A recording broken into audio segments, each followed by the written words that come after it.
that at the end of, I think, 2 Timothy, Paul warns Timothy against those who profess what's falsely called gnosis.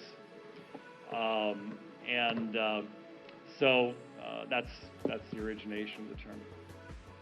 Okay? All right.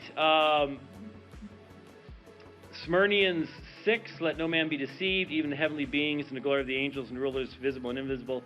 If they believe not in the blood of Christ, who is God, judgment awaiteth them also. So you have another reference there. I did mention to you, to the Smyrnians, section 6, they abstain from Eucharist, thanksgiving, and prayer. This is where we talk about the Gnostics. Resurrection, the bishops, we already looked at that in the Smyrnians. And then finally, there is an epistle to Polycarp, very short epistle. There's only 8 sections to it.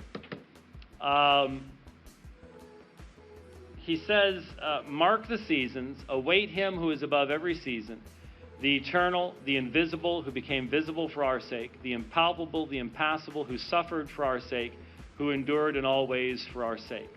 So another one of these tremendous creedal statements here in section 3 of the Epistle to Polycarp, where the eternal, the invisible, who became visible for our sake, the incarnation very clearly said as well. Now, having introduced Polycarp, let's mention him briefly. And we know very little about Polycarp. We have one epistle to the Philippians, and it's fairly short, and again focused upon primarily issues within the church, orderliness within the church, so on and so forth. He was the bishop of Smyrna, so obviously he sent a letter to the Smyrnians. It probably included the specific epistle to Polycarp as well. He was a martyr, died under the reign of Marcus Aurelius. According to Irenaeus, Polycarp was a disciple of John, though in his excellent letter to the Philippian church there is no definite reference to John or any of John's writings, which would be somewhat unusual.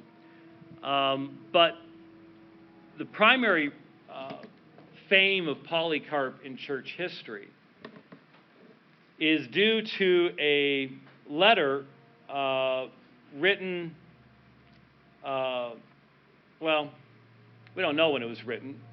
He dies somewhere around 155 to 156. So he dies approximately 45, 50 years after Ignatius. And the martyrdom of Polycarp is far more well known than the life of Polycarp, to be perfectly honest with you.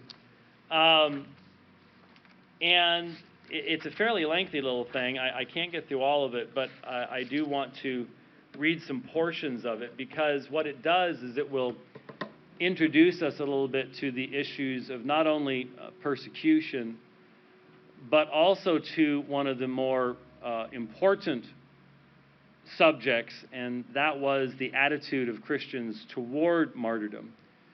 And the fact that there were those in the early church who sought martyrdom. Obviously, we would think that the vast majority of Christians were not running out into a cohort of Roman soldiers, the sign around their neck saying, "I'm a Christian, kill me." But there were people who, upon seeing persecution coming and knowing what it was going to mean, actively sought to bring about their own martyrdom. They did not flee, and they did not hide. They did what they could to make sure that they would die as a martyr. And I'm sure we all know that the very term martyr comes from the Greek term that means one who testifies, one who gives witness.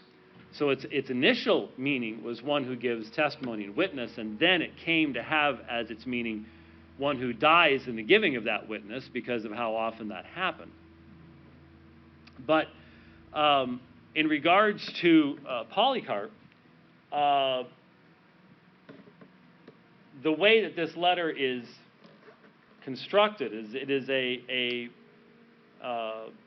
letter from the church at Smyrna, where he was bishop, to the church in Philomelium, narrating the events of Polycarp's death. Now, as we read it, some of the questions that are going to arise is, and one of the issues that definitely comes up, is the issue of embellishment when it comes to the death of the martyrs. And there is a long history of this.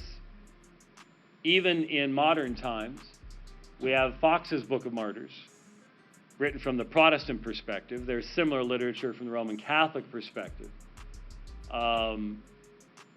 exalting Catholic martyrs who died in Protestant lands. And it is not unusual for supernatural events to be associated with these stories. And it raises the question of exactly how much one can believe of these things, what the purposes were, how this eventually was going to lead into what we call hagiolatry.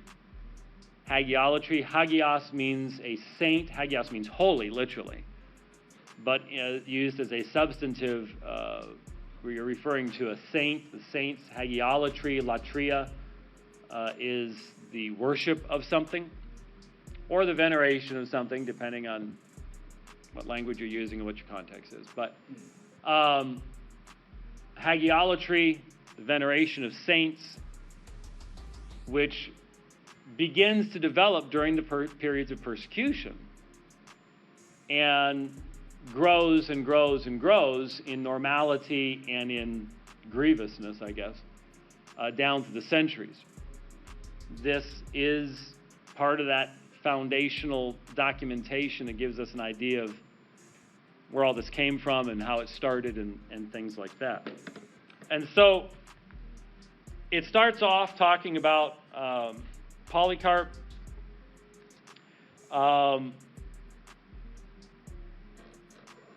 and what happens to him, and let me see here.